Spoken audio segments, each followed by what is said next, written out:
अष्टांग हृदयम सूत्रों को थोड़ा आगे बढ़ाते हुए आज हम कुछ नए सूत्रों की बात करेंगे।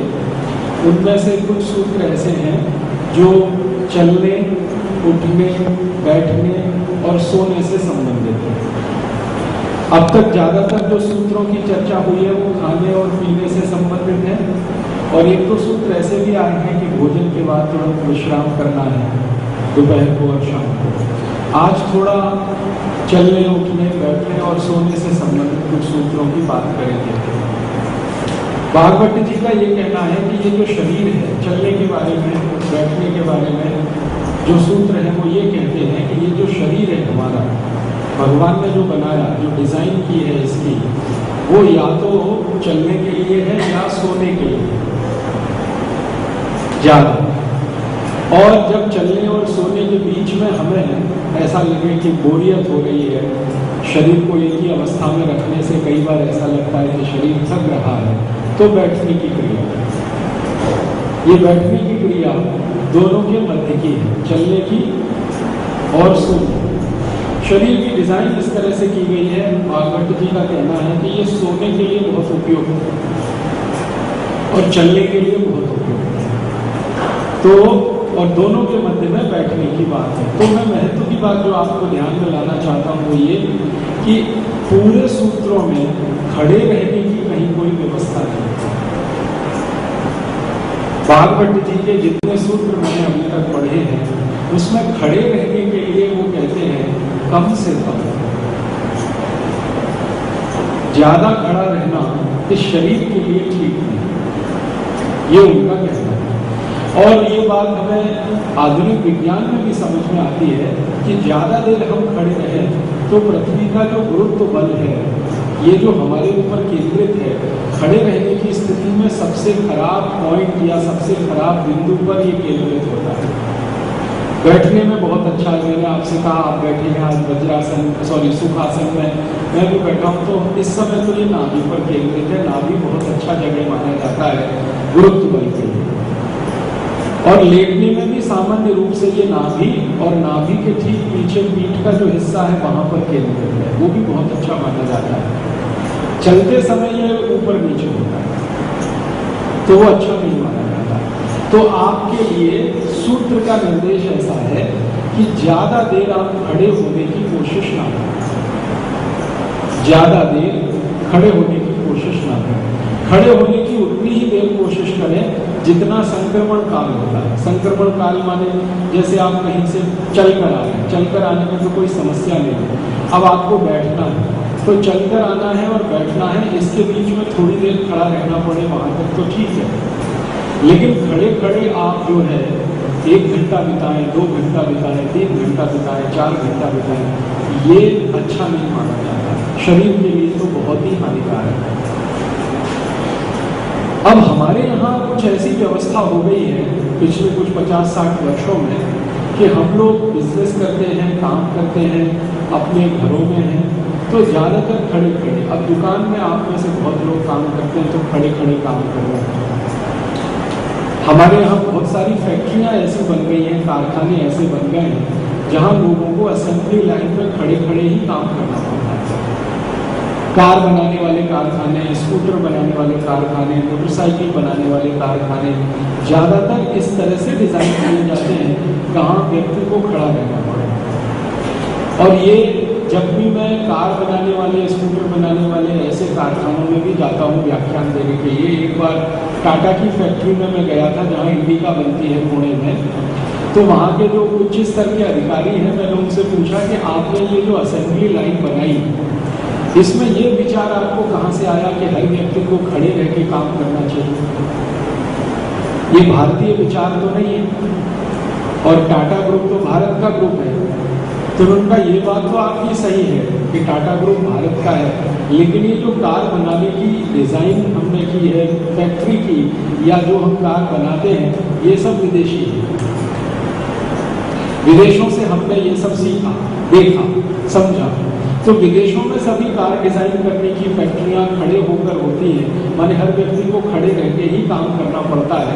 तो हमने भी ऐसी डिजाइन कर दी कि खड़े होकर काम करना। अब समस्या क्या है वो मैं बताना चाहता हूँ कि पुणे में मैं जब भी जाता हूँ तो टाटा इंडिका फैक्ट्री में काम करने वाले हमारे बहुत सारे सहयोगी हैं जो इस अभियान में भी हमारे साथ हैं।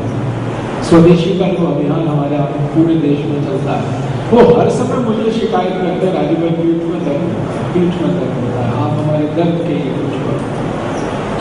तो मैं उनको बताता रहता हूँ भाई थोड़ा चूना खा लो, कभी बता देता हूँ होम्योपैथी की एक आध दवा ले लो, वो लेते हैं, थोड़े दिन ठीक होता है, फिर शिकायत करते हैं दर्द होता है।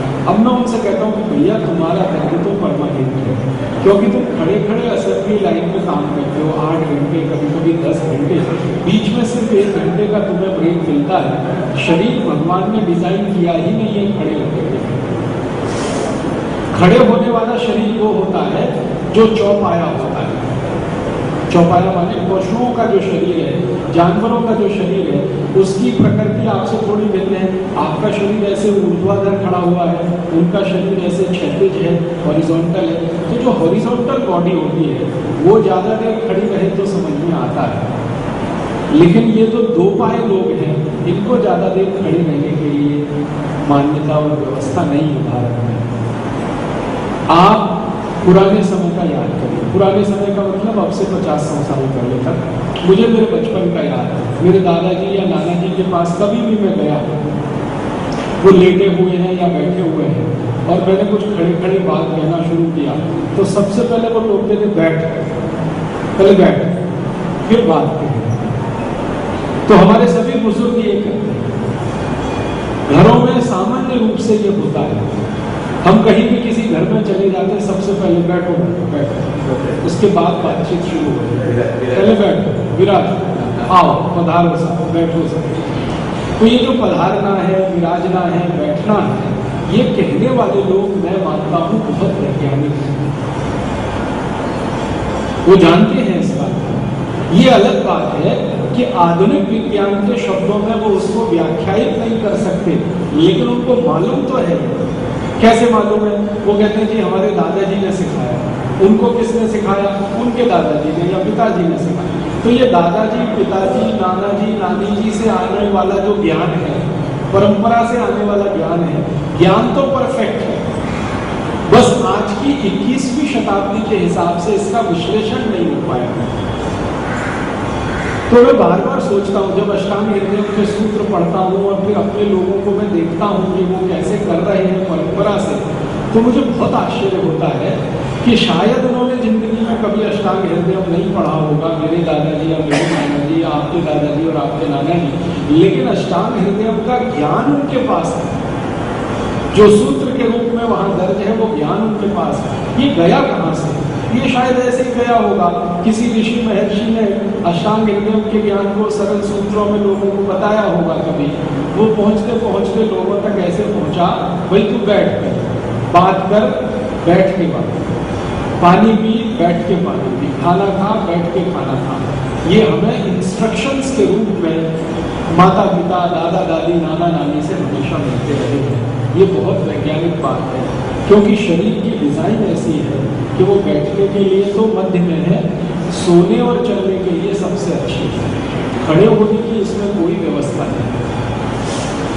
अब खड़े होने की चूंकि व्यवस्था है नहीं शरीर में, तो और हम खड़े होकर ही सब काम करेंगे तो गड़बड़ होने वाली है। शरीर उसके लिए अनुमति नहीं दे रहा है, हम जबरदस्ती सब कुछ खड़े होकर करने की कोशिश करेंगे तो सारा गड़बड़ शुरू होगा, पीठ के दर्द से शुरू होगा, वो स्पॉन्डिलाइटिस तक पहुंच सकता है, वो और आगे बढ़ते हुए आपके पीठ के मणके के बीच में गैप पैदा कर सकता है। कहते हैं ना मणके में गैप आ गया, पीठ के पीछे के 2 जॉइंट्स में गैप आ गया, जगह बढ़ गई, और वो आगे बढ़ते बढ़ते वहां तक ले जा सकता है आपको कि आप 2 कदम चलने में समर्थ हैं। इसलिए भागवत जी का सूत्र है कि सबसे ज्यादा शरीर से जो काम आप लेना है वो चलने का लीजिए और आराम करने का, सोने का लीजिए। सबसे ज्यादा सोने का स्थिति में भी भागवत जी कहते हैं कि शरीर आपका काम कर रहा है। वो काम क्या कर रहा है? अगले काम के लिए ऊर्जा जुटा रहा है ताकि आप दोबारा फिर से काम जारी कर सकें। तो हमारे जो भारतीय पद्धति के हिसाब से काम चलते हैं इस देश में, वो तो अष्टांग हृदयम के सूत्रों को ध्यान में रख के ही है सारे। खेती के जितने काम आप होते हैं, कोई भी काम खेती का देखो, सभी कामों में या तो वो बैठ के करेंगे या तो चलते हुए। खड़े खड़े खेती में कोई काम नहीं होता। हल की डिजाइन जो की है हमारे किसानों ने, वो इस तरह से की है कि हमें चलना पड़े। सारे के सारे हलों की डिजाइन चलने के हिसाब से। बीज बोने के लिए जो कुछ होता है वो भी सब चलने के साथ होता है। और बीज बोने के बाद से आगे की सारी क्रियाएं या तो बैठकर होती हैं या चलकर। खेत में पानी लगाना है तब भी आपको चलना होता है, और खेत में फसल तैयार हो गई है अब काटनी है, वो सब बैठ के। आप देखिए इसको माइक्रो लेवल पे ऑब्जर्व, सारे खेत की फसल को काटने का काम, वो गेहूं की फसल हो, वो चावल की फसल हो, आदि आदि सब बैठ के होता है। धान की रोपाई का काम भी बैठ के होता है। ये आजकल के मजदूरों ने थोड़ा बैठने में आधी स्थिति लाई है, झुककर लगाते हैं तो बहुत तकलीफ पाते हैं, लेकिन बैठ के अगर आप धान लगाते हैं ना तो तकलीफ नहीं आती। तो धान की रोपाई हो, बीज की बुवाई हो, या खेतों में चलने वाला हल हो, उसके बाद की पानी देने की क्रियाएं हो, या तो फसल काटने की सारी क्रियाएं हो, फिर फसल में से अन्न निकालने की सारी क्रियाएं हो। हर जगह आप देखेंगे या तो चलना होगा, बैठना होगा, चलना होगा, बैठना होगा। बैठना मध्यम है, चलना उत्तम है। उस स्थिति में हमारे सब काम होते हैं। इसके अलावा भारतीयता में से जो निकला हुआ उद्योग है पशुपालन, उसमें भी आप ध्यान देंगे तो या तो चलना होगा या तो बैठना होगा। मैंने छोटी छोटी बातें बहुत गौर की है। किसान पशुओं के लिए जब चारा लगाते हैं ना, घास चारा पशुओं को खिलाने के लिए, तो घास चारे की जो नांद होती है जिसमें चारा डाला जाता है, उसकी मेड़ पर बैठकर वो सब मिलाते हैं। खड़े खड़े नहीं करते वो काम। भूसा उठाकर लाए, जानवर के सामने रखना है, तो उसके लिए जो पात्र है जिसमें जानवर मुंह डालकर खाना खाता है, उस पात्र को वो इस तरह से जमाते हैं कि एक आदमी ऊपर बैठ सके, इतना वजन उसका वो बर्दाश्त कर सके, फिर उसमें घास चारा को मिलाते, वो भी बैठे। पशुपालन के भी सभी काम में या तो चलना होगा या तो बैठना होगा। और भारतीयता के सभी उद्योग आप देखो, सुनारी का काम, लोहारी का काम, कुम्हारी का काम, ये सब भारत में से ही निकले हुए हैं। सुनामी का, लोहारी का, कुम्हारी का, कशीदाकारी का, हाथ की कारीगरी का, 18 तरह के काम सब गाँव में होते रहे हैं हजारों साल से। वो सभी कामों में आप ये बात देख सकते हो, सब काम बैठ ठकेला है, बर्तन बना रहा है, बैठ के ही ठोक ठोक ठोक ठोक कर रहा है। सुनारी का काम करने वाला कारीगर भी बैठ के सब काम कर रहा है। कुम्हारी का काम करने वाला चाक भी चला रहा है, तो सब बैठ के चला रहा है। माने भारत के उद्योगों को विकसित करने वाले जो लोग रहे हैं, उन्होंने बड़े ध्यान से स्वास्थ्य को और चिकित्सा को अपने हर उद्योग में ध्यान रख के शामिल किया, हर काम में।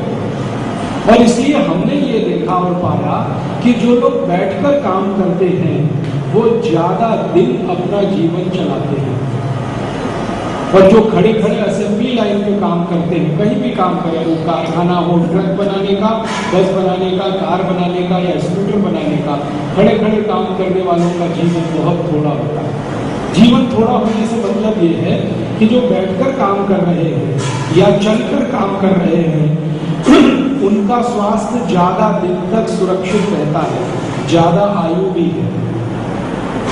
और जो खड़े खड़े सब काम कर रहे हैं, उनका स्वास्थ्य भी ज्यादा दिन नहीं टिकता है, आयु भी छोटी, जल्दी बीमार। यूरोप और अमेरिका में तो इतनी बुरी आदत है ये कि हॉस्पिटल में डॉक्टरों के लिए भी खड़े खड़े काम करने की व्यवस्था है, बैठने नहीं देते। और अगर बैठने भी देंगे डॉक्टर को, तो इस तरह का स्टूल डिजाइन किया है कि वो पूरा नहीं बैठ सकते। अमेरिका के हॉस्पिटल्स में आप जाइए और वहां के स्टूल देखिए जिन पर डॉक्टर अपना पीछे का हिस्सा टिकाकर, वो खड़े रहने की ही स्थिति होती है, बैठने नहीं देते। ऑपरेशन टेबल पे ऑपरेशन करेंगे तो खड़े खड़े करेंगे, मरीज को देखेंगे तो खड़े खड़े करेंगे, कहीं भी काम करेंगे तो खड़े खड़े होगा। पूरे यूरोप और अमेरिका का हर छोटे से छोटा काम खड़े खड़े है, कार को चलाने को छोड़कर। ये कार चलाना ही है जो बैठ के चलाना पड़ता है। उनका बस चले तो उसको भी डिजाइन को ऐसी कर दें कि वो भी खड़े होकर चलाए। तो उन्होंने कभी भी अष्टांग हृदयम को पढ़ा नहीं, समझा नहीं, जाना नहीं, ये ज्ञान उनके पास कभी रहा नहीं। उनकी तो पूरी चिकित्सा पद्धति ही 250 साल पुरानी है, जिसको वो एलोपैथी कहते हैं। हम तो हजारों साल से आयुर्वेद को जानते आए हैं, समझते आए हैं। भारत में अगर आयुर्वेद के जन्म की कहानी हम कहें कि भाई आयुर्वेद कितना पुराना है, तो कम से कम इतना तो पक्का इसे कहा जा सकता है कि भगवान श्री राम जितने पुराने उतना आयुर्वेद है। हो सकता है श्री राम जी के भी पहले रहा हो, ये तो पक्के प्रमाण है। क्योंकि भगवान श्री राम का जब युद्ध हुआ है रावण से, तो युद्ध के समय में हम सब ने सुना है कि लक्ष्मण जी उनके भाई थे, उनको मूर्छा आ गई। कोई बाण मारा, तीर मारा रावण ने तो मूर्छा आ गई। मतलब आज की भाषा में कहें तो लक्ष्मण जी कोमा में चले गए। अब उस कोमा से उनको बाहर निकालने के लिए वैद्य की जरूरत पड़ी। तो एक सुषेण वैद्य को लाया गया, उनसे पूछा गया कि भाई क्या करें अब इनका। तो उन्होंने कहा कि इनको बचाने के लिए एक ही दवा है जिसका नाम है संजीवनी। बूटी है, वो बचा सकती है और कुछ नहीं। कहाँ मिलेगी? तो हिमालय में मिलेगी। तो हनुमान जी गए, हिमालय का पहाड़ी पूरा उठा लाए, तो संजीवनी उसमें से चुनकर लक्ष्मण जी को दी गई और लक्ष्मण जी फिर जीवित हुए। आप जानते हैं आज की भाषा में कोमा से बाहर आना संभव नहीं है। एक बार पेशेंट चला गया ना कोमा में, तो डॉक्टर कहता है वेट एंड वॉच, बस इंतजार करो और देखो। निकल आया तो ठीक है, नहीं तो जय राम जी की। माने कोमा से बाहर आ नहीं पाते सहज रूप से, दवाएं नहीं है उसके लिए। लेकिन संजीवनी ने लक्ष्मण जी को लाया। इसका माने हमारे पास भगवान श्री राम का समय माना जाता है 17.5 लाख वर्ष पुराना। हमारे समय की काल गणना के हिसाब से, जैसे हम तीर्थंकरों का समय गिनते हैं ना करोड़ों साल का, कोई 1-2 साल की तो बात है नहीं, सभी तीर्थंकरों का समय गिनते हैं, करोड़ों साल से कम का नहीं है। ऐसे ही भगवान श्री राम का भारतीय काल गणना की पद्धति से अगर हम विश्लेषण करें तो 17.5 लाख साल पुराना है उनका समय।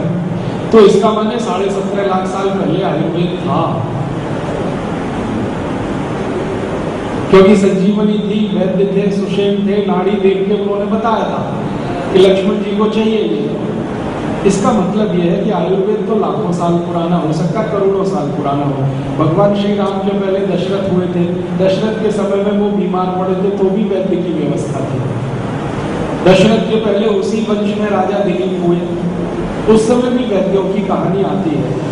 तो राजा दिलीप तो इनके वंश के बहुत बहुत महत्वपूर्ण माने जाते हैं ना। अहिंसा का दर्शन जिन्होंने गाय को बचाने के लिए अपना शरीर शेर के सामने प्रस्तुत किया, वो राजा दिलीप, वो राम के ही कुल के थे। तो उस जमाने से बात शुरू होती है। तो मुझे कई बार ऐसा लगता है कि हो सकता है उससे भी पुराना हो आयुर्वेद। तो आयुर्वेद में लाखों करोड़ों साल से चली आ रही विद्या परंपरा में हमने ज्ञान के रूप में प्राप्त की है। तो बहुत बारीकी से हमारे यहाँ हर काम को सोचा विचारा गया है और उसके बाद वो किया गया, बहुत बारीकी से। वरना क्या मुश्किल था कि कुम्हारी का काम करने के लिए हम चाक ऐसा डिजाइन करते कि खड़े खड़े चला। हो सकता है ना, अभी बैठ के चाक चलाते हैं, फिर कोई स्तंभ ऐसा बनाते हैं, फिर उसमें वो कीली धुरी लगाते, फिर चाक चलाते, खड़े खड़े बनाते। लेकिन हमने नहीं किया, हमने तो बैठ के किया। सुनारी के काम में भी हम ऐसा कर सकते हैं। वो फूंक मारते हैं, क्या होता है, जो सबसे महत्व का काम है वो ऊपर कर ले और खड़े खड़े फूंक मारते हैं। हाँ, वो हो सकता था ना। लोहारी के काम में हम ऐसा करते हैं, भट्टी थोड़े ऊंचे स्थान पर बनाते, उसको ढोकने के लिए खड़े खड़े पीटते ढोकते, उसको नहीं किया। हमारे भारत में जितने भी उद्योग विकसित हुए, जिनमें व्यक्ति का श्रम लग के हमने वस्तुओं को बनाना शुरू किया, सबको हमने इस हिसाब से डिजाइन किया है कि वो बैठ के हमें करना पड़े। इसी हिसाब से कल मेरी चर्चा हुई थी, रसोइयाँ भी हमारे यहाँ डिजाइन की गई कि माताएं बैठ के ही भोजन बनाए। वरना चूल्हा एक स्थान पे ऊपर ले जाके, जैसे आज हम बना लेते हैं प्लेटफॉर्म, उस जमाने में भी बन लेता। कोई पत्थर की कमी तो है नहीं इस देश में, दुनिया का सबसे बड़ा पत्थर तो यही निकलता है, ग्रेनाइट निकले, चाहे लाल पत्थर चाहे काला पत्थर, तो पत्थर ही लगाते हैं ना। तो अभी जैसे लगाते हैं वो 100 साल पहले भी लगाते अपने रसोइयों में, नहीं लगाया हमने, क्योंकि हमने दिमाग लगाया कि भैया ये सब बैठ के रखने के लिए शरीर है, या लेटने के लिए या चलने के लिए शरीर है, खड़े होने के लिए नहीं। ये महत्व की बात है। चलने के लिए एक सूत्र है, चलने का सूत्र ये है कि जब आप चलते हैं तो सूत्र ये है आयुर्वेद का, सॉरी भागवत जी का, अष्टांग हृदय का, कि दोनों पांव पर बराबर वजन हो, दोनों पांव पर वजन आपका बराबर पड़े। एक पांव पर ज्यादा वजन, एक पांव पर कम वजन, अगर आप ऐसे चलेंगे तो बहुत जल्दी आप परेशान होने वाले। बराबर ध्यान रखिए कि दोनों पांव का वजन आपका समान हो, सम हो चलने के समय। अब दोनों पांव पर वजन बराबर पड़े आपके शरीर का, इसके लिए आगे का एक सूत्र है कि चलते समय सबसे पहले एड़ी रखें, उसके बाद तलवा टच करें, फिर पंजा। ये सूत्र है। जब आप चल रहे हैं, एक पैर उठा के आपने आगे रखा, तो पैर का सबसे पहले ये एड़ी वाला जो भाग है ये छूना चाहिए जमीन को, फिर इसके बाद तलवा, फिर उसके बाद पंजा। अगर इस पैर के 3 हिस्से हम कर रहे हैं तो एक हिस्सा एड़ी वाला, दूसरा तलवे वाला, तीसरा पंजे वाला। तो चलते समय जब आप एक पैर रख रहे हैं जमीन पर, तो पहले एड़ी रखिए, बाद में पंजा रखिए, फिर आप एड़ी रखिए, तलवा रखिए, पंजा रखिए। डिजाइन भी ऐसे ही की, एग्जैक्टली ऐसे डिजाइन है तो वैसे ही रखना है। भगवान का बनाया हुआ पैर है, ये किसी कंपनी ने नहीं बना के दिया है हमको। तो वो डिजाइन करने वाला बड़ा समझदार सोच करने वाला आदमी है या व्यक्ति है या जो भी है, उसने हमें ऐसी डिजाइन करके दी है। तो चलते समय हमेशा याद रखिए, पहले एड़ी रखें, फिर पंजा रखें, फिर तलवा रखें, फिर पंजा रखें। अब ये करना है अगर आपको, तो एक चीज के बारे में हमेशा ध्यान रखना पड़ेगा कि हाई हील के जूते नहीं पहन सकते।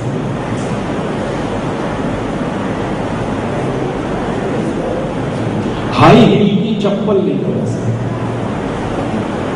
क्योंकि उसमें उल्टा खेल है। उसमें एड़ी सबसे ऊंची है और यहां चलने में एड़ी सबसे नीचे है। हाई हील की सैंडल में एड़ी सबसे ऊंची है और पंजा सबसे नीचा है। तो जब भी हाई हील की आप एड़ी और सैंडल पहन के चलेंगे तो पंजा पहले आएगा जमीन पे, एड़ी बाद में। एड़ी तो छुएगी भी नहीं जमीन को, क्योंकि हील इतनी हाई। मेरे पास बहुत सारे मरीज आते हैं और वो शरीर में पीछे दर्द की शिकायत है। कई बार मैं उनको ऐसे ही बोल देता हूँ, वो समझते हैं कि राजीव भाई मजाक कर रहे हैं। मैं कहता हूँ भाई तुम्हारे दर्द के लिए कोई दवा नहीं है। तो कहते हैं क्या करूँ? मैं कहता हूँ बस इतना करो, जूते बदल दो। तो कैसे जूते ले लो? तो मैं कहता हूँ ऐसे जूते लो जो प्लेन है, जिनमें हाई हील ऐसे ले हो जाएगा। मैंने कर लो भाई, इसमें बुराई क्या है? जूता ही बदलना है ना, दवा नहीं खानी। बहुत सारी बहनें मेरे पास आती हैं जो आजकल के कॉलेज और स्कूल में जाती हैं, जिन्होंने फैशन बना रखा हाई हील का सैंडल या हाई हील की, वो बहुत आती है। हिप जॉइंट्स में पेन हो रहा है, कमर में पेन हो रहा है, तो मैं उनको भी कहता हूँ जूते बदल दो, सैंडल बदल दो, हाई हील का मत पहनो, साधारण पहनो। तो जो मान जाती है, मान वो जाती है जिनको थोड़े बहुत संस्कार है अपने माता पिता के। जिनको कुछ भी संस्कार नहीं है माता पिता के, वो तो क्या फालतू बात करते हैं। हाँ, हमारी सुंदरता कम करना चाहते हैं आप। मैं बोला इसमें सुंदरता क्या है? हाई सैंडल पहनने से क्या सुंदरता होती है? तो उसमें वो कहती है लंबापन आ जाता है। मैंने कहा है नहीं, आ कहां से जाएगा? हाइट तो वही है 4.5 फीट की, जब है ही नहीं, भगवान ने दी नहीं, तो इसको एक्स्ट्रा कहां से लंबा बनाएंगे आप? तो होता तो नहीं है, लेकिन उनको महसूस होता है कि हम लंबे हैं। हाँ, मन में। तो वो मन का तसल्ली जो झूठा है, वास्तविकता से दूर है, जब मैं उनको बहुत थोड़ा समझा लेता हूँ, कुछ मान जाते हैं, जो मान जाते हैं वो बदल देती है। बदलने के बाद वो खुद कहती है 15-20 दिन के बाद, हाँ हमारा दर्द तो कम हुआ, दर्द तो कम हुआ। 6-8 महीने अगर कर लिए तो फिर कहती है दर्द गंभीर हो गया। क्योंकि जब मैं देखता हूँ कम उम्र में, नौजवानी की उम्र में पीठ का दर्द होना क्यों चाहिए? ये पीठ का दर्द तो हमारे यहाँ माना जाता है आयुर्वेद में 40 साल के बाद की बीमारी है। 40-45 साल जब बीत गए, कैल्शियम घटना शुरू हुआ हड्डियों में, तब ये समझ में आता है। जब कैल्शियम बढ़ने की स्थिति हो 20-22 साल 25 साल में, भरपूर कैल्शियम हो शरीर में, तब ये दर्द क्यों आना चाहिए? तो मैं कहता हूँ कि भाई बीमारी तो बात है, लेकिन उसका इलाज बिना दवा के है कि चप्पल बदलो, सैंडल बदलो, जूते बदलो, तो बदलते ही वो असर दिखाई देता है। तो इसलिए मेरा आप सबको विनती है कि आज के बाद आपके जूते चप्पल आप जब चुनाव करें बाजार में जाकर कि हमको जूते चाहिए, चप्पल चाहिए, सैंडल चाहिए, तो आप ध्यान रखें कि वो प्लेन हो नीचे से, और नहीं तो ऐसे डिजाइन के हो जैसे आपका पैर। अब सोने के बारे में एक सूत्र है, महत्व का है, बहुत महत्व का है, कि सोने के लिए करवट कौन सी सबसे अच्छी, सोने के लिए कौन सी करवट सबसे अच्छी, किस कंडीशन में सोना सबसे अच्छा। तो बताया ये गया है कि सबसे अच्छा सोना है पीठ के बल। आपकी पीठ जमीन के ऊपर समानांतर हो, ये सोने का आसन सबसे अच्छा है, ये बताया। तो हर समय आप कोशिश करें कि पीठ आपकी जमीन से लगी रहे और आप सो। तो जमीन से पीठ लगी रहे, इसका मतलब क्या है?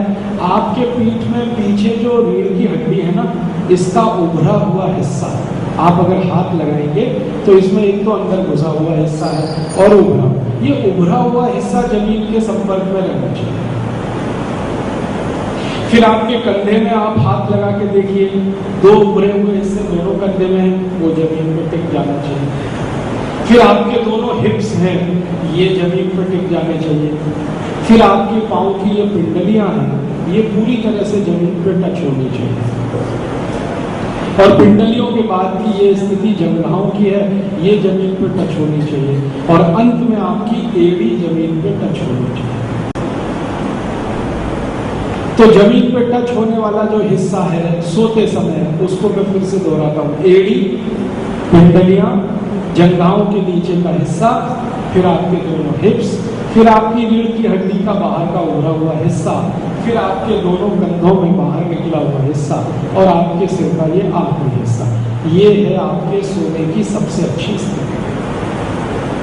इस स्थिति में अगर आप सोना प्रारंभ करें या प्रयास करें, बार बार प्रयास करने से कोई भी चीज आती है, तो ये सबसे अच्छा है सोने के लिए आसन, सबसे अच्छा है। अब इसकी शुरुआत में क्या कर सकते हैं? जैसे दोपहर को सोने, तो दोपहर को सोने के लिए सबसे पहले कहा गया है कि आप पहले लेफ्ट में लेट जाइए, ये सीधे मत लेटिए, आप पीठ पे बल। दोपहर को भोजन करने के बाद आपको सोना है तो पहले वाम कुक्षी में आइए।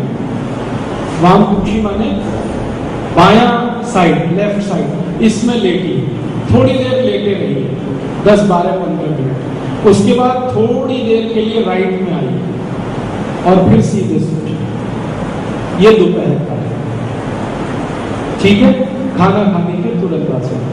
रात के लिए इसका उल्टा है। रात को आपने शाम को खाना खा लिया 5 बजे, 6 बजे, 7 बजे, 2 घंटे तक तो आपको सोना नहीं है, सूत्र बता दिया मैंने। जब आप सोने के लिए जाएंगे रात को, तो रात को पहले राइट में लेटिए, दाहिनी तरफ लेटिए, थोड़ी देर रहने दीजिए शरीर को, 10, 12, 15 मिनट, फिर थोड़ी देर के लिए लेफ्ट में आइए और फिर सीधे सो जाइए।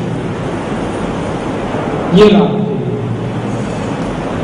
अब दिन के लिए अलग, रात के लिए अलग। बात ऐसी है कि दिन में तो भोजन करते विश्राम करें, ठीक है, तो भोजन जब आप करेंगे तो भोजन करने के तुरंत बाद आप लेफ्ट साइड में सोएंगे। यहाँ नाड़ी विज्ञान का थोड़ा सा जानकारी दे देता हूँ। स्वर विज्ञान, नाड़ी विज्ञान जिसको आप कहते हैं। हमारी 3 नाड़ियां हैं, एक एड़ा है, पिंगला है, एक सुषुम्ना है। इसको सरल भाषा में कहते हैं, एक चंद्र नाड़ी है, एक सूर्य नाड़ी है। चंद्र और सूर्य नाड़ी की चर्चा ज्यादा होती है। चंद्र नाड़ी का मतलब है लेफ्ट नॉस्ट्रल, बायां नाक। सूर्य नाड़ी का मतलब है राइट नॉस्ट्रल, दाहिना नाक। लेफ्ट नॉस्ट्रल जब सक्रिय होता है तो ब्रेन का राइट पोर्शन बहुत सक्रिय होता है। मस्तिष्क के भी दो भाग हैं, बायां और दायां। जब हमारी बाईं नाक चलती है, नाड़ी आप जानते हैं समय समय पे चलती है, 15-20 मिनट एक चलेगी, 15-20 मिनट दूसरी चलेगी। तो जब बाईं नाड़ी चल रही है, नाक चल रही है, चंद्र नाड़ी चल रही है, तो आपके मस्तिष्क का दाहिना हिस्सा बहुत सक्रिय है। और जब दाहिनी नाड़ी चल रही है, सूर्य नाड़ी चल रही है, तो मस्तिष्क का बायां हिस्सा बहुत सक्रिय होता है। मस्तिष्क का जो दाहिना हिस्सा है ये पचने की क्रिया से संबंधित है, पाचन की क्रिया से संबंधित है। मस्तिष्क का दाहिना हिस्सा किस किस चीज से संबंधित है? सबसे ज्यादा पचने की क्रिया से संबंधित है। दूसरा, गाली देना, गुस्सा करना, मारामारी करना, किसी का मर्डर कर देना, किसी को अपमानित कर देना वगैरह वगैरह, ये जितने भी दुर्गुण हैं वो सब दिमाग के दाहिने हिस्से से उपजते हैं। लेकिन दाहिने हिस्से से एक सद्गुण भी उपजता है, पेट के पाचन की क्रिया बढ़ाने का। और मस्तिष्क का जो बायां हिस्सा है उसमें प्रेम है, वात्सल्य है, अपनापन है, सौहार्द है, दूसरे के प्रति सम्मान की भावना है। ये सब मस्तिष्क के बाएं हिस्से से संचालित है। मस्तिष्क का बायां हिस्सा पाचन की क्रिया को मंद करता है, मस्तिष्क का दाहिना हिस्सा पाचन की क्रिया को तीव्र करता है। दोपहर को हमने भोजन किया है, भोजन करते ही हम आराम करना चाहते हैं और पाचन क्रिया भी तीव्र करना चाहते हैं, इसलिए नियम बनाया गया कि बाईं तरफ सो जाओ। जैसे ही लेफ्ट करवट में आप लेटेंगे, बाईं करवट में आप लेटेंगे, तुरंत दाहिनी नाड़ी शुरू हो जाएगी, सूर्य नाड़ी शुरू हो जाएगी। बाईं तरफ लेट के देखो, आज ही कर। अगर आपकी अभी लेफ्ट नॉस्ट्रल चल रही है ना चंद्र नाड़ी, आप बाईं तरफ लेट जाओ, 2-3 मिनट में ही सूर्य नाड़ी शुरू हो। सूर्य नाड़ी शुरू करनी है क्योंकि पाचन तेज करना है। इसलिए दोपहर के भोजन के बाद कहा गया कि आप बाईं करवट लेटें। अब शाम को क्या है? शाम को नियम यह है कि 2 घंटे बाद ही लेटना है भोजन के। तो पाचन की एक क्रिया तो पूरी हो ही गई 1.5 घंटे वाली, तो ऐसे पाचन की तीव्रता कोई चाहिए नहीं। इसलिए रात को कहा गया भोजन के बाद 2 घंटे काम वाम करके फिर विश्राम करने के लिए जाएं तो दाहिनी तरफ लेटें। दाहिनी नाड़ी जब चलेगी, दाहिनी तरफ जब आप लेटेंगे तो चंद्र नाड़ी चल पड़ेगी। चंद्र नाड़ी के बारे में मैंने बताया, प्रेम, वात्सल्य, अपनापन, शांति, मन में शांति, चित्त में शांति, शरीर में शांति, ये सब बाईं नाक से है। सॉरी, लेफ्ट ब्रेन में है ये सब कुछ, मस्तिष्क के बाएं हिस्से में ये सब कुछ है। तो उसके लिए दाहिनी नाक चलानी है, सूर्य नाड़ी चलानी है। इसलिए शाम को लेटने की क्रिया एक तरफ है और दोपहर को लेटने की क्रिया दूसरी है। तो लेटते समय, आराम करते समय इसका ध्यान रखें। दोपहर को खाने के बाद आराम करना है तो पहले बाईं तरफ लेटें, फिर थोड़ी देर के लिए दाहिनी, फिर सीधी। और रात को लेटें तो पहले दाहिने लेटें, थोड़ी देर लेटे रहें, फिर बाईं तरफ, फिर सीधा। ये सीधा ही सोना है अंत में आपको। और कहा गया है कि आप पीठ केवल 6 घंटे की नींद अगर ले लेते हैं तो उससे अच्छी कोई नींद नहीं। पीठ केवल 6 घंटे की नींद अगर हो गई तो आप जान लीजिए इससे अच्छी कोई नींद। अब इसमें क्या होता है, आप तो सो जाते हैं लेकिन दिमाग तो नहीं सोता है। दिमाग क्या करता है, 1-1.5 घंटे में, कभी कभी 2 घंटे में पोजीशन थोड़ी थोड़ी बदलता रहता है, करवटें आप बदलते रहते हैं। एक ही स्थिति में 6 घंटे नहीं सोते हैं। मैंने मेरे ऊपर ऑब्जर्व किया है, 1.5 घंटे में दिमाग बदल देता है पोजीशन थोड़ी देर। 1.5 घंटे की एक साइकिल है। आप एक ही तरफ सीधे सो रहे हैं ना, 1.5 घंटे सो पाएंगे। कोई कोई लोग 2 घंटे सो लेते हैं, फिर उसके बाद एक करवट बदल के वापस दूसरी करवट में आकर फिर सो सकते हैं अगले 1.5-2 घंटे। तो 3-4 साइकिल ऐसी चलती है, 6 घंटे की नींद उसमें होती है। अब आपको ध्यान ये देना है, जो महत्व की बात है कहने जा रहा हूं मैं, कि पीठ की रीढ़ की हड्डी का उभरा हुआ हिस्सा आपके दोनों हिप्स, और फिर कंधे का उभरा हुआ हिस्सा, फिर ये आपकी पिंडलियां, फिर ये सब, ये भूमि के संपर्क में है।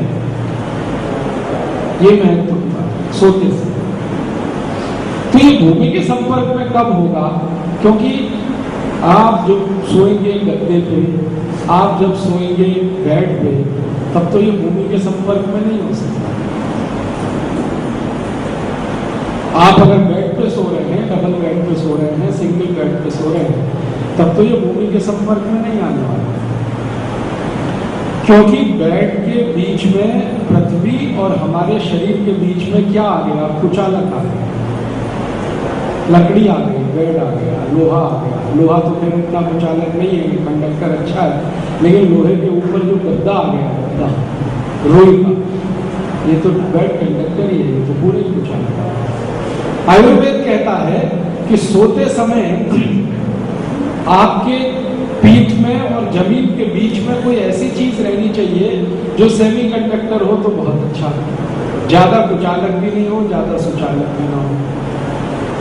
इसलिए कहा गया है कि जमीन पर कुश की चटाई बिछाकर सोना सबसे अच्छा। कुश जानते हैं? कुश एक घास, एक खास तरह की घास है। हाँ, भगवान राम भी वही बिछाते थे। भगवान राम का 14 साल का जो वनवास का जीवन है, उसमें हमेशा उन्होंने कुश की चटाई पर ही सोया। अब आप कहेंगे ये कष्ट का जीवन है। आयुर्वेद कहता है इससे ज्यादा आराम की सोने की व्यवस्था हो नहीं सकती। कष्ट नहीं है, आराम की व्यवस्था। आराम आपको तब सबसे ज्यादा मिलता है जब रीढ़ की हड्डी के दोनों उभरे हुए हिस्से, दोनों हिप्स, पिंडलियां और जंघाएं और कंधा और ये जमीन के संपर्क में हो, तब सबसे ज्यादा आराम मिलता है। करके देख लीजिए, एक शवासन होता है ना, योग और प्राणायाम। शवासन की स्थिति में आप जाते हैं तो शवासन से पहले की जो क्रियाएं कराई जाती हैं आपको शवासन में जाने के लिए, वो सारी क्रियाएं एक ही बात के लिए है कि ज्यादा से ज्यादा हिस्सा आपका भूमि के संपर्क में रहे। और जैसे ही शवासन के पूर्व की क्रियाएं आप पूरी करते हैं, एकदम आप गहरी नींद में चले जाते हैं, योग निद्रा में चले। और वो आधा घंटे की नींद हो जाए या 20 मिनट की हो जाए तो आप एकदम फ्रेश होकर उठ जाए। तो अच्छी नींद तो वही है जहां शरीर के बाहर निकले हुए अंग जो भगवान ने बना दिए वो भूमि के संपर्क में ज्यादा से ज्यादा हो। मतलब सीधा सा ये सूत्र है, ज्यादा से ज्यादा जमीन पे सोना, ज्यादा से ज्यादा जमीन पे सोना। अब फिर आप कहेंगे हमने तो बेड ले आना, डबल बेड ले आया, तो मान लो गलती हो गई, बिना सोचे बिना समझे लाए तो मान लीजिए गलती हो गई। हमने तो कुछ सोचा नहीं था कि बेड लाने से पहले ये सब सोचा था क्या? नहीं सोचा। हम तो इसलिए ले आए कि पड़ोसी लेके आ गया तो हमारे घर में भी आना चाहिए। सारे भारतवर्ष में 50 साल से साध्वी जी भगवान एक ही सूत्र है, भला उसकी कमी मेरी से ज्यादा सफेद कैसे? इसी में मर गया सारा देश कि उसके घर में ये तो मेरे घर में क्यों नहीं, उसके घर में ये तो मेरे घर में क्यों नहीं। तो हम तो इसलिए बैठ लिया है कि उसके पड़ोसी के घर में आ गया। हमने ये थोड़ी सोचा था कि इसके लाने से हमको क्या नुकसान होने वाला है। और बेड के ऊपर गादी और ले आए इतनी मोटी मोटी,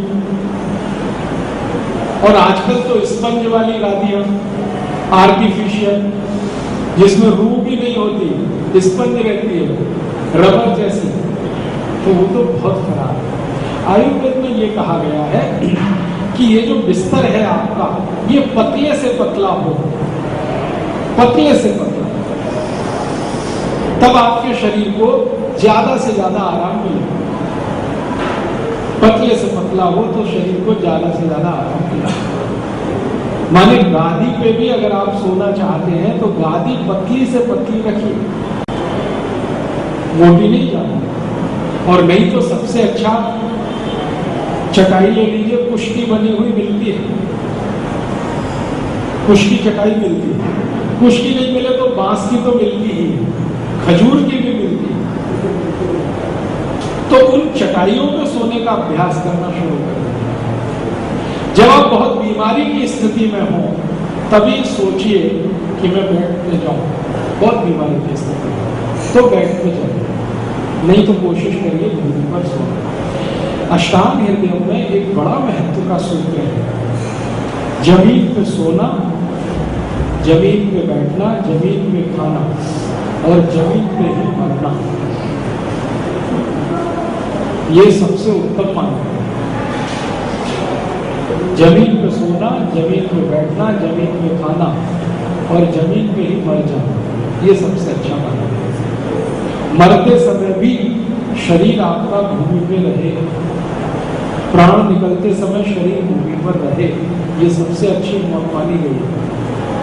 मृत्यु भी हमारे यहाँ अच्छी और बुरी है, उसमें सबसे अच्छी मृत्यु है कि प्राण निकलते समय शरीर आपका भूमि पर है, ये सबसे अच्छी है। लेकिन आजकल ये होने नहीं देते डॉक्टर हमारी ऐसे, ये तो भर्ती कर देते आईसीयू में, हाँ जबरदस्ती, कुछ जरूरत नहीं है लेकिन ठोक दो आईसीयू में, डाल दो, कम से कम बिल तो बनेगा।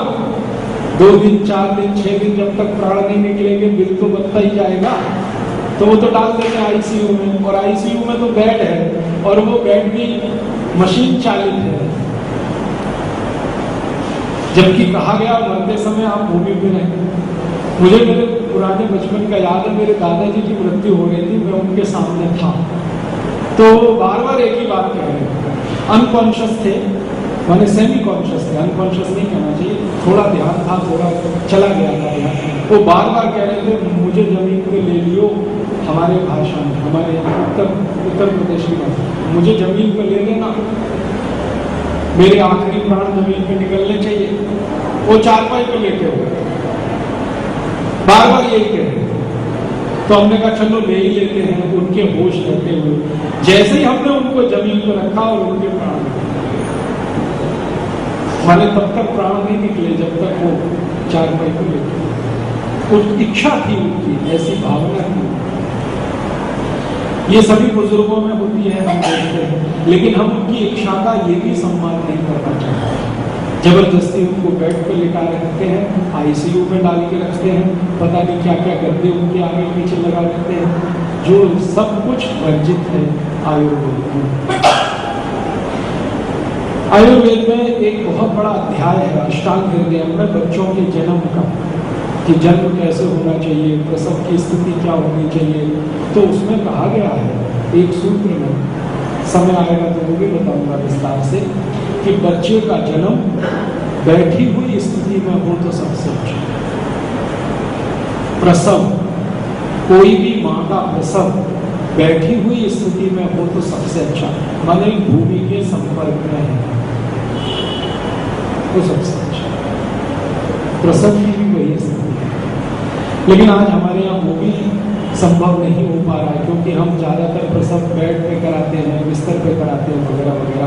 हॉस्पिटल में तो सब वही होता है, लेकिन आयुर्वेद के अष्टांग हृदय में बहुत स्पष्ट निर्देश है कि माँ अगर जमीन पर है, बैठी हुई स्थिति में है तो सबसे आसान होता है। लेकिन अगर बैठने की स्थिति में नहीं है माँ, तो अर्ध बैठी हुई स्थिति में हो, नहीं तो लेटी हुई स्थिति में हो जमीन पर। अब मैं देखता हूं कि गांव में तो ये होता है अभी भी। भारत के 70-80% गांव के जो लोग हैं, जिनकी गरीबी के कारण वो बेड नहीं खरीद सकते हैं, गद्दा नहीं खरीद सकते, उन सभी घरों की माताएं जमीन पर ही प्रसव करती हैं उनके बच्चों के लिए, क्योंकि चारपाइयाँ भी घर में नहीं होती हैं।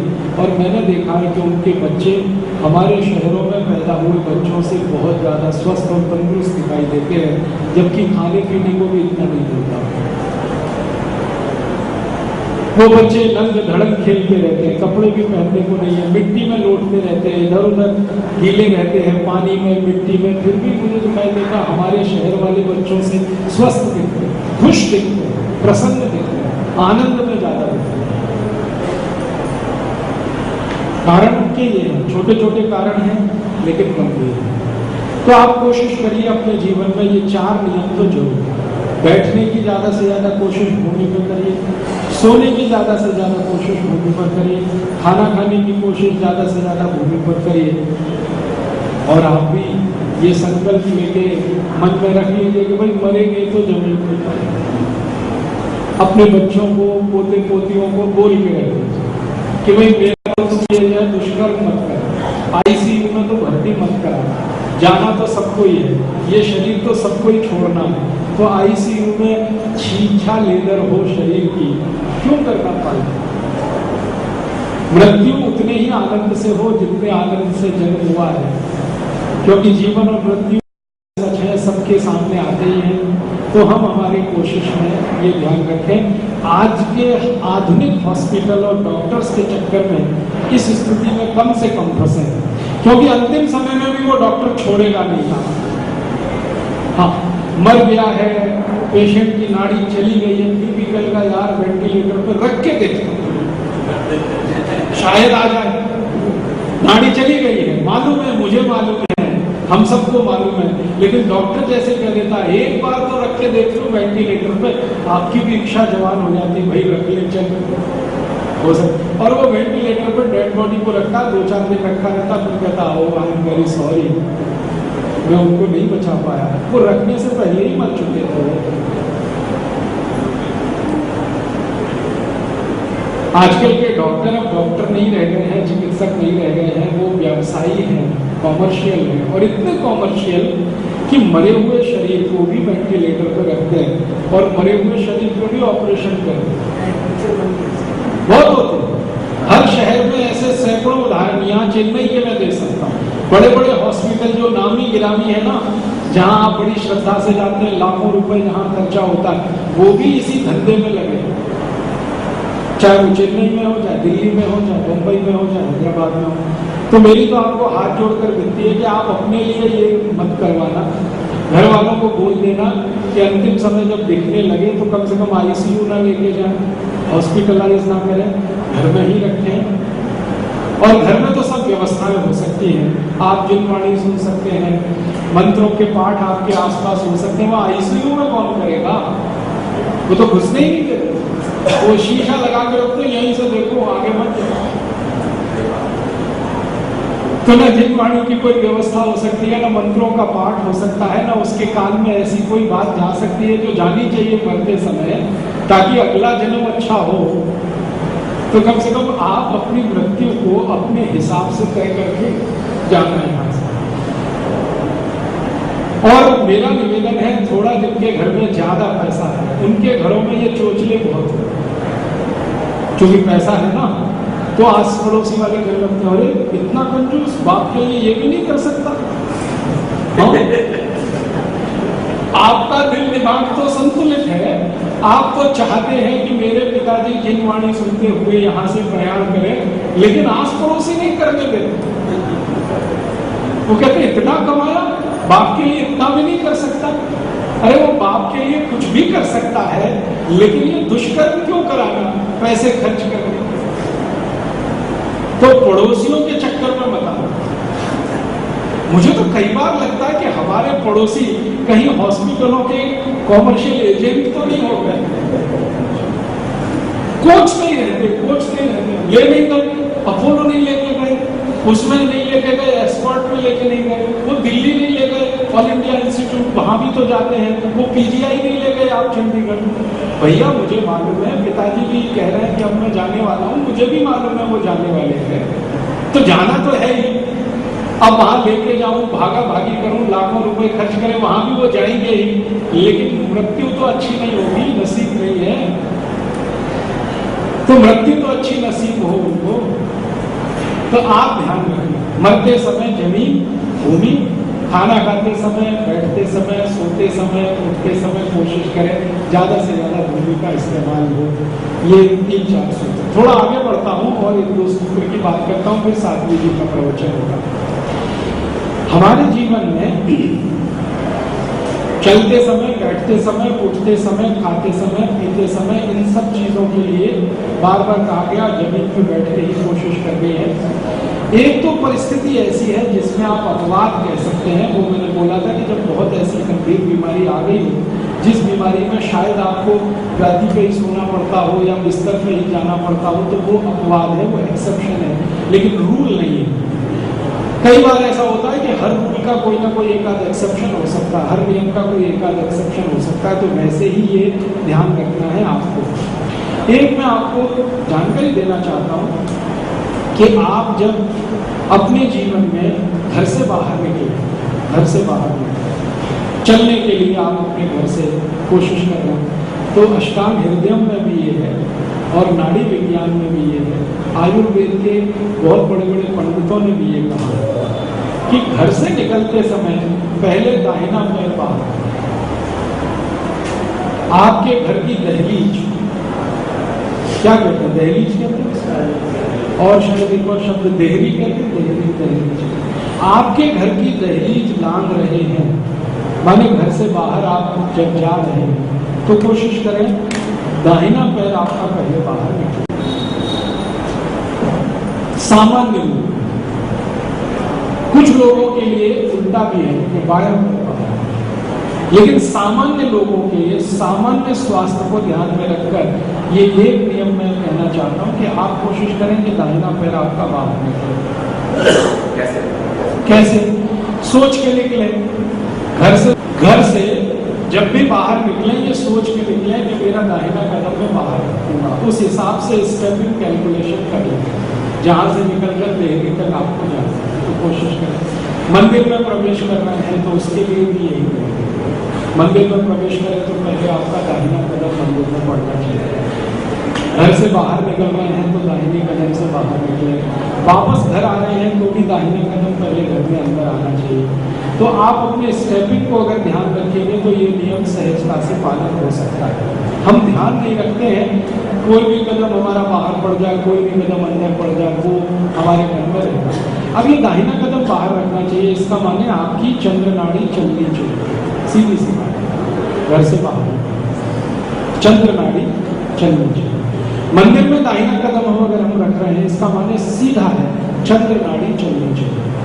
और चंद्र नाड़ी के बारे में मैंने कहा प्रेम, चंद्र नाड़ी के बारे में मैंने कहा प्रेम है, वात्सल्य है, अपनापन है, शांति है, चित्त में, शरीर में, भक्ति है, सेवा है, आराधना है। ये सारे के सारे जो भाव हैं, ये हमारे दिमाग के बाएं हिस्से से संचालित हैं, लेफ्ट नॉस्ट्रल, लेफ्ट साइड से। तो जहां सद्विचार है, सद्भाव है, सद्गुण है, दिमाग का वो हिस्सा आपका ज्यादा चले, इसके लिए ये नियम बनाया गया कि भाई घर के बाहर निकल रहे हैं, थोड़ा शांति से निकलो, मन में शांति रखो, शरीर में शांति रखो, चित्त में शांति रखो, तो जो काम के लिए आप जा रहे हो वहां भी ठीक ठाक से सब हो जाएगा।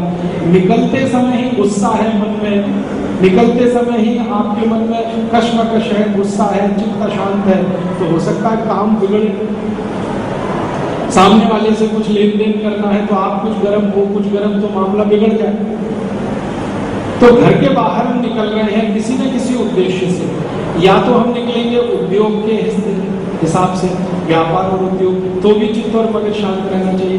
मान लो हम सेवा के लिए भी निकलेंगे घर से, तो भी चित्त और मगज शांति रहना चाहिए। और मान लो पूजा और उपासना और आराधना के लिए निकलेंगे, तो भी चित्त और मगज शांति रहना चाहिए। इसलिए कहा गया निकलते समय कोशिश करें दाहिना कदम निकले। मंदिर में प्रवेश कर रहे हैं तो दाहिने कदम से मंदिर में प्रवेश करें। अगर किसी दुकान में प्रवेश कर रहे हैं व्यापार के लिए, धन के लिए, आपके अपनी जीविका के लिए, तो भी दाहिने कदम से प्रवेश करें। तो कोशिश करें, ज्यादा से ज्यादा कोशिश किसी ऐसे पवित्र स्थान पर न। हाँ, इसी सूत्र का उल्टा है, इसी सूत्र का उल्टा है कि जैसे किसी मजबूरी में, मैं नहीं कहता आपको, किसी मजबूरी में आपको सिनेमा घर में जाना पड़ रहा है तो बाएं कदम से प्रवेश करें। मजबूरी शब्द मैंने सारथी जी की उपस्थिति के कारण लगाया, नहीं तो मैं और ज्यादा बोलता इसमें खुल के। किसी मजबूरी में आपको सिनेमा घर में जाना पड़ रहा है तो आप हमेशा बाएं कदम से प्रवेश करें, ताकि दोबारा जाने के पहले मन में इतनी अशांति आ जाए कि वापस आ जाए। किसी मजबूरी की स्थिति में आपको शराब खाने में जाना पड़ रहा है तो बाएं कदम से प्रवेश करें हमेशा। और एक जगह बताई गई है शास्त्रों में कि शमशान घर में जाए। शमशान घर में आप जा सकते हैं, आपके किसी प्रियजन को लेके जा सकते हैं या किसी शमशान की किसी व्यक्ति की शमशान यात्रा में शामिल। हमेशा शमशान घर में पहला कदम बायां पड़ेगा, पहला कदम लेफ्ट बायां। तो शमशान घर हुआ, शराब खाना हुआ, सिनेमा घर हुआ, जुए का अड्डा हुआ, अगर जाना पड़ रहा है कोई मजबूरी हो सकती है, जुए का अड्डा हुआ तो बाएं कदम से प्रवेश करें। शेयर बाजार हुआ तो बाएं कदम से प्रवेश, पुलिस स्टेशन हुआ तो बाएं कदम से प्रवेश करें। अब ये शेयर बाजार और पुलिस स्टेशन बागवती जी ने नहीं लिखा, बागवती जी ने ये लिखा है कि जीवन में जिन चीजों को आप नहीं चाहते लेकिन मजबूरी में आपको करनी पड़ती है। आप नहीं चाहते कि आप जुआ खेलें लेकिन कोई मजबूरी ऐसी है कि आपको खेलना पड़ रहा है। आप नहीं चाहते कि आपके खून पसीने की कमाई शेयर में लगाएं लेकिन किसी मजबूरी में लगानी पड़ रही है। आप नहीं चाहते कि आप शराब पिएं लेकिन किसी मजबूरी में आपको शराब पीने के लिए जाना पड़ रहा है। तो जहां कोई काम आपको मजबूरी में करना पड़ रहा हो, दिल तो नहीं चाहता, अंतरात्मा तो नहीं कहती कि मत करो मत करो मत करो, हर समय अंतरात्मा हमें टोकती है, लेकिन हम किसी मजबूरी के वश प्रमाद के वश वो कर ही रहे हैं तो बायां कदम उसमें पहले आए। ये है पूरी बात। अब इसमें पुलिस स्टेशन, शराब खाना ये मैंने जोड़ दिया इसलिए कि जल्दी समझ में आ जाए। सारे बुरे काम जहां होते हैं, दुनिया भर के बुरे कुकर्म जहां होते हैं वहां बाएं कदम से ही प्रवेश करें। और जहां सब सदकर्म होते हों, मंदिर है, देवालय है, जिनालय है, घर है, हमारा व्यापार का अड्डा है, माने जहां व्यापार हमारा होता है, व्यापार का केंद्र, हर अच्छे कर्म के लिए दाहिना कदम। दाहिना कदम से माने लेफ्ट ब्रेन आपका एक्टिव रहे, बायां कदम माने राइट ब्रेन एक्टिव हो ताकि वो आपको परेशान इतना करे कि दोबारा आप वहां ना जाए। ये आपको ध्यान। तो आज के कुछ सूत्र मैंने आपको चलने, सोने, उठने, बैठने और क्या उपस्थित सभी चेन्नई नगर के नागरिक बंधुओं, अष्टांग हृदयम के एक अध्याय की तरफ मैं आपको लेके चलता हूँ। आज बिल्कुल नया अध्याय है, नए सूत्र हैं, वो है पंचगव्य चिकित्सा के बारे में। अष्टांग हृदयम में पंचगव्य चिकित्सा, गोमूत्र चिकित्सा, गाय के जो भी उत्पाद मिलते हैं, गोबर है, गोमूत्र है, दूध है, दही है, घी है, उससे होने वाली चिकित्सा के बारे में कई सूत्र हैं। उनमें से एक सूत्र ये है कि ये जो गाय है, गाय का मतलब भारत की गाय, देशी गाय। हमारे देश में आज की स्थिति में दो तरह की गाय उपलब्ध है। एक तो विदेशी गाय जिसको जर्सी गाय कहते हैं और एक देशी गाय जो भारतीय नस्ल की गाय है। देशी गाय का मतलब होता है जिसके कंधा निकला रहता है, ऐसे करके पीठ पर अगर आप देखेंगे तो ऐसे करके कंधा निकला हुआ, वो देशी गाय है। और जिसकी पीठ एकदम ऐसी ही सपाट है, वो जर्सी और विदेशी गाय है। तो जब भी मैं गाय बोलूँगा तो आप तुरंत ध्यान रखना वो देशी गाय है, क्योंकि हमारे शास्त्रों में जर्सी गाय का कहीं कोई वर्णन नहीं है। जर्सी गाय है भी भारत की नहीं है, ये बाहर से यूरोप के देशों से आई है, फिर इसको क्रॉस कर करके यहाँ पर इस स्थिति में पहुँचाया गया है। तो अष्टांग हृदयम में ये कहा गया है कि देशी गाय का जो मूत्र है वो पित्तनाशक, वातनाशक और कफनाशक तीनों काम एक साथ करता है। पूरे ब्रह्मांड में, पृथ्वी जगत पर ऐसी बहुत कम दवाएं हैं जो एक साथ ये तीनों काम करती हों। वात को भी, पित्त को भी, कफ को भी, तीनों को शांत करे, ऐसी बहुत कम दवाएं हैं। उनमें से ये एक है गाय का मूत्र। तो कहा गया अष्टांग हृदयम में कि गोमूत्र का आप अपने जीवन में उपयोग करें। बहुत सारी बीमारियों में गोमूत्र का उपयोग अब हम हमारे जीवन में ये देखें कि ये गाय के मूत्र में वात, पित्त और कफ तीनों का नाश करने की क्षमता क्यों है, कैसे है, जबकि दूसरी दवाओं में ये नहीं है। बहुत सारी अच्छी अच्छी दवाएं या तो वात का नाश करेगी, या पित्त का करेगी, या कफ का करेगी। बहुत उनसे भी ज्यादा अच्छी दवाएं हैं, वात और पित्त का नाश कर सकती है, पित्त और कफ का नाश कर सकती है, कफ और वात का कर सकती है, 2 का नाश कर सकती है, 1 को बढ़ा सकती है, 1 का नाश कर सकती है, 2 को बढ़ा सकती है। मतलब एक ही है कहने का, 3 को एक साथ कम करने की क्षमता गोमूत्र में बताई गई है। तीनों को, वात, पित्त, कफ, तीनों की बीमारियों से लड़ने की ताकत गाय के मूत्र में है। कारण उसका क्या है? सबसे बड़ा कारण तो ये है कि गाय संपूर्ण शाकाहारी जीव, और शाकाहारी जीव होने के कारण गाय का जो भोजन है वो जमीन से उगने वाला सारा का सारा भोजन है। आप जानते हैं हमारे जमीन में, धरती में घास उगती है, हमारे जमीन में बहुत तरह के अन्न और धान्य उत्पन्न होते हैं। तो अन्न और धान्य का जो ऊपर का हिस्सा है फल वाला, वो तो हम खा लेते हैं या पक्षी खा लेते हैं, और उसका बीच का जो हिस्सा है वो गाय के लिए उपलब्ध होता है। मतलब यही है कि जो आप खा रहे हैं गाय भी लगभग वही खा रही है। आपको फल वाला हिस्सा अनुकूल पड़ता है तो आप उसको पका के तैयार करके खा लेते हैं, गाय के लिए अनुकूल है बीच वाला हिस्सा तो उसको काट कर चारे के रूप में हम उसे खिलाते हैं। मैंने आपसे थोड़े दिन पहले बोला था कि ये जो पृथ्वी है, इस पृथ्वी में सभी तरह के सूक्ष्म पोषक तत्व हैं जो हमारे शरीर को जरूरत होते हैं। हमारे शरीर को चलाने के लिए कैल्शियम की जरूरत है, फास्फोरस की जरूरत है, ऐसे 18 सूक्ष्म पोषक तत्व चाहिए। इस पृथ्वी में सबके सब उपलब्ध हैं।